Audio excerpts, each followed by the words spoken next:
Killing without fertiliser ప్రయోగం. ఈ ప్రయోగం ముఖ్య ఉద్దేశం ఏమిటంటే, ఈ రోజులలో మనకు రైతులు పంట పండించేటప్పుడు ఖచ్చితంగా ఫెర్టిలైజర్ పంట పండిస్తలేరు. అసలు ఎందుకు ఫెర్టిలైజర్ అంటే ఖచ్చితంగా క్రిమి సంహారక మందు చల్లడానికి కారణం అంటే రకరకాల క్రిములు కానీ, చిన్న చిన్న పురుగులు కానీ, ప్లే పురుగులు కానీ, దోమతెర లాంటి పురుగులు కానీ, రకరకాల పురుగులు వచ్చి పంటను నాశనం చేస్తున్నాయి. అసలు పంటను ఎందుకు నాశనం చేస్తుంటే వాస్తవం చెప్పాలంటే, మనము ఆ క్రాప్ పంటకు బాగా నీరు అందిస్తే ఆ నీరు బాగా అందడం వల్ల, ఏపుగా పెరగడం వల్ల, పచ్చగా రావడం వల్ల మన పురుగుల ప్రభావం పెరుగుతుంది ఎక్కువ శాతం. యాక్చువల్గా మనకు దానికి కాన్స్టెంట్గా మార్చేస్తే మనకు పురుగులు తక్కువ వస్తాయి, కానీ మనలో ఎక్కువ వాటర్ చేయడం వల్ల పురుగులు ఎక్కువ వస్తాయి. కొంతమంది రైతులు ఏంటంటే బాగా పంట పండిన తర్వాత కొద్ది రోజులు ఆపేసిన తర్వాత మళ్ళీ కొద్ది రోజులు నీళ్ళు కడతారు, వాళ్ళకు పంట బాగా వస్తుంది. చాలామంది తెలియని విషయం. సో ఇప్పుడు మనకు పంట పండించేటప్పుడు బాగా పురుగులు రావడం వల్ల ఆ ఫస్ట్ పురుగులు ఏంటంటే, ప్రతి పంటకు పురుగులు ఏంటంటే ఎగురుపులు వస్తాయి. ప్రతి పురుగు మన పంట నాశనం చేసే ప్రతి పురుగు ప్లే అవుతుంటుంది. ప్లే కొద్ది రోజుల తర్వాత దాని యొక్క రెక్కలు ఇరిగిపోయి అక్కడ గొంగులుగా మారి, ఆ చీడపురుగా మారి ఆ యొక్క కాండాన్ని ఉంచి మన పంట రాకుండా నష్టం చేస్తుంది.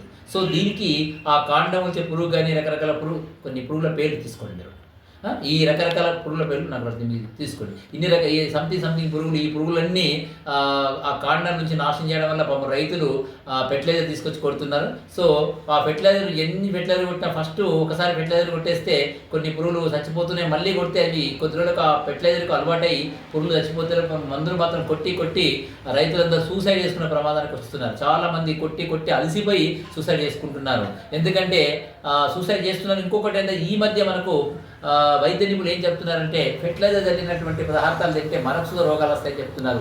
ఇమ్యూనిటీ పవర్ తగ్గిపోయింది, మీరు ఫెర్టిలైజర్లు తినండి, ఏకో ఫ్రెండ్లీగా ఉండేది తినండి. ఇంకోటి ఎక్కువ శాతం 99% క్రిమి సంహారక మందులు, చల్లని ఫ్రూట్స్ తీసుకోండి, చల్లని వాటిని తీసుకోండి, చల్లని ధాన్యాలు తీసుకోండి అని చెప్తున్నారు. కానీ చల్లని ధాన్యాలు తీసుకోవాలంటే మనకు జీవామృతం పెట్టి చేయాలి. జీవామృతం చేయాలంటే అందులో కార్బన్ మోనాక్సైడ్ యాక్చువల్ చెప్పాలంటే. సో దాని కాకుండా ఫెర్టిలైజర్, ఇలాంటి జీవామృతం కాకుండా ఫెర్టిలైజర్ వాడకుండా మనము పురుగులు చంపాలనే ఉద్దేశంతో మేము ఒక ప్రయోగం చేయడం జరిగింది. అదే వాటర్ ఇన్సెక్టర్ కిల్లర్ వితౌట్ ఫెర్టిలైజర్ ప్రయోగం అండి. ఈ ప్రయోగం ముఖ్య ఉద్దేశం అంటే, మనకు పురుగులు చంపే ప్రయోగం. ఎలక్ట్రిక్ మెష్ ద్వారా పురుగులు చంపచ్చు. సో ఎలక్ట్రిక్ మెష్ ద్వారా ఎలా చంపవచ్చు అని అంటే, మన యాక్చువల్గా పురుగులు మనకు 2 రకాలు ఉంటాయి. ఆని చేసే పురుగులు కొన్ని ఉంటాయి, ఆని చేయని పురుగులు కొన్ని ఉంటాయి. సో యాక్చువల్గా మనకు మీరు పురుగులు చంపేస్తే మరి ఆని చేసే పురుగులు వస్తాయి కదా, మనకు అవి పంటను పండించకుండా చేస్తాయి కదా అంటే కాదండి. ఈవినింగ్ సాయంత్రం 5:30 నుంచి స్టార్ట్ అయ్యే పురుగుల్లో 85% ఆని చేసే పురుగులు వస్తాయి, 15% ఆని చేయని పురుగులు వస్తాయి. కాబట్టి ఆ సమయంలో మనం చంపితే 50% సమస్య కాదు, కాబట్టి ఆ సమయంలో మనము చంపచ్చు. సో మళ్ళీ నెక్స్ట్ 3 తపాలు వస్తాయి. సెకండ్ టైం ఎప్పుడు అంటే, రాత్రి 12 గంటల తర్వాత మళ్ళీ పురుగులు వస్తాయి. అప్పుడు మనకు 90% ఆని చేయని పురుగులు వస్తాయి, 10% ఆని చేసే పురుగులు వస్తాయి. అప్పుడు మనం చంపడం వస్తాం, 10% కాబట్టి అవసరం లేదు. మళ్ళీ తెల్లవారుజామున మళ్ళీ మనకు వస్తాయి 75% ఆని చేసే పురుగులు వస్తాయి, 25% ఆని చేయని పురుగులు వస్తాయి. సో అప్పుడు తప్పితే ఇంకా 25 పెద్ద ఎఫెక్ట్ కాదు. సో ఇటు మధ్యాహ్నం modern insect killing without fertiliser ప్రయోగం యొక్క ముఖ్య ఉద్దేశం ఏమిటంటే, మనకు ఆని చేసే పురుగులు, ఆని చేయని పురుగులు అనుకున్నాం కదా. సో సాయంత్రం వచ్చే పురుగులను ప్లస్ తెల్లవారుజామున వచ్చే పురుగులను మనం చంపితే సరిపోతుంది. మధ్యాహ్నం వచ్చే పురుగులను ఆపుకుంటే మనం బ్రహ్మాండమైనటువంటి పంటను పండించవచ్చు అనే ఉద్దేశంతో మేము చేయడం జరిగింది. అంటే దీన్ని చంపడం అంటే మనం అక్కడికి చంపడం అవసరం లేదు. సో ఏంటంటే సాయంత్రం కన్నా ఆటోమేటిక్గా తానంతటే ఆటోమేటిక్గా ఆ మెష్ ఆన్ అవుతుంది, మళ్ళీ తర్వాత ఆఫ్ అయిపోతుంది, తర్వాత మళ్ళీ నెక్స్ట్ తెల్లవారుజామున మళ్ళీ ఆన్ అవుతుంది, మళ్ళీ ఆఫ్ అవుతుంది. సో ఈ ప్రయోగం ఏ విధంగా పనిచేస్తుందో ఒకసారి చూద్దాం. ముందుగా నేను కనెక్షన్ చేస్తున్నాను. ఇది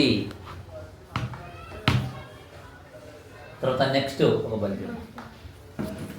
ఈ వైర్లను ఈ విధంగా కనెక్ట్ చేసుకోవాలన్నా ఇక్కడ ఒకటి ఇచ్చుకోవాలా. ఇది ఇన్సెక్టర్ మెష్ అండి.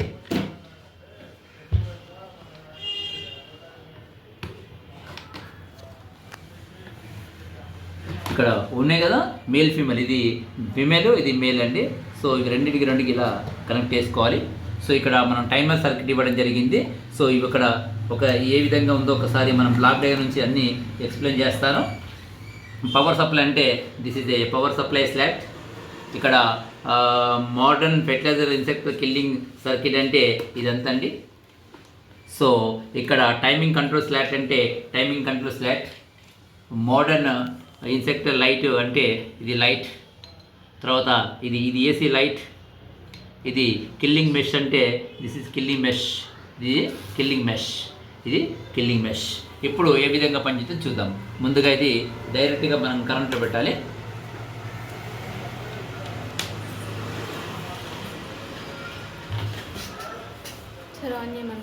అన్నీ సో ఇక్కడ టైమింగ్ కొడుతుంది 17:06 అయింది. ఇప్పుడు టైం ఎంత అయిందమ్మా? 5:07 అయిందా? 5:07 అయిందమ్మా. ఇప్పుడు మనము ఆన్ చేసిన తర్వాత ఇది ఆన్ కాదండి, ఆటోమేటిక్ అయితే కాబట్టి నేను ఎగ్జాంపుల్ ఇక చూపిస్తున్నాను. ఆన్ చేయను బట్ ఇప్పుడు నేను ఆటోగా ఇక్కడ ఏం చేశానంటే ఇక రెండు ఉంటాయి మనకు. ఆన్ చేశాను, ఇది చేస్తే ఆఫ్ అవుతుంది, ఇది చేస్తే ఆటో అవుతుంది, ఇది ఆఫ్. ఇంకొకసారి బట్టి నీకు ఆఫ్ అంటే ఇక్కడ గీత వస్తుంది, నీకు ఇక్కడ గీత వచ్చిందా మీకు చూడండి ఒకసారి. ఇక్కడ గీత వస్తే ఆఫ్, ఇక్కడ మధ్యలో గీత వస్తే ఆటో, ఈ కడ గీత వస్తే డైరెక్ట్ ఆన్ అవుతుంది. మనం ఎప్పుడైనా సాయంత్రం మంగళ డైరెక్ట్ ఆన్ చేసుకొని కొంచెం కూర్చొని మళ్ళీ బంద్ చేసుకోవచ్చు, మళ్ళీ అనుకుంటే బంద్ అయిపోతుంది. సో ఇప్పుడు మన మధ్యలో పెడితే ఆటోమేటిక్ దానంతనే అది ఆన్ అవుతుంది. సో ఇది టైమింగ్ షెడ్ చేసుకోవాలి. ఏ విధంగా షెడ్ చేయాలో చెప్పాలని చెప్తున్నాను. ఇప్పుడు 17:07 అయింది కదా, ఒకసారి టైమర్ని ఇలా నొక్కిన తర్వాత నేను ఇక టైం పెట్టుకుంటున్నాను. 17